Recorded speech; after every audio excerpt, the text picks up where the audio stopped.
A self-billing invoice is a form that a buyer of goods or services provides to the seller. Usually, a buyer issues an invoice to the seller as a request for payment, but self-billing invoices are different. They act as a sort of order form through which the buyer can request or pay for the goods or services they need at the same time as initiating the transaction. In this video, we'll go over what exactly a self-billing invoice is, how a self-billing invoice differs from a traditional invoice, the process of agreeing to and practicing self-billing, and what to include in a self-billing invoice.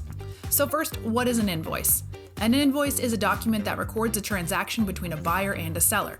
The invoice outlines the goods or services sold, a cost breakdown, and the methods by which the buyer can provide payment.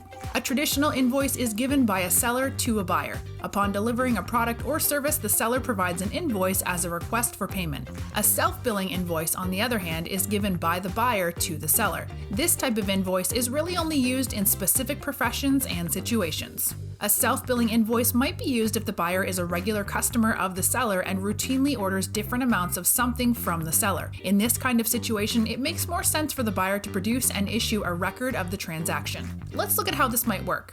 A self-billing invoice allows a customer to purchase only what they need from a given supply. For example, an auto mechanic might be provided with a supply of more parts than they need. They would use a self-billing invoice to pay for only the parts that they ended up using, and the supplier would take back the rest. Another good example is the restaurant industry. Restaurants can be inconsistent with purchase orders because the amount of food needed varies on a weekly or even daily basis. This means produce suppliers, for example, can't know ahead of time what quantities of produce to provide on every delivery.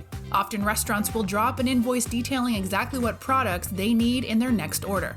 By writing up their own self-billing invoice, the restaurant can get the order filled without delay. Self-billing is a practice that only occurs when the buyer and seller have entered into a mutual agreement to use it.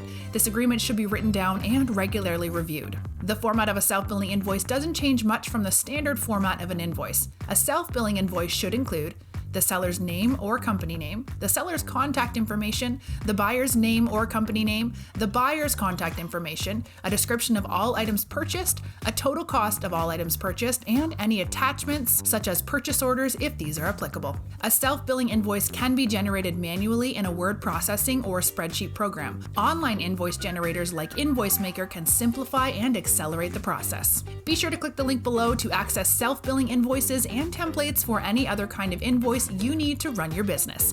Don't forget to subscribe to our channel for more videos about the types of invoices that small business owners, freelancers, and contractors can use to streamline their accounting and get paid on time.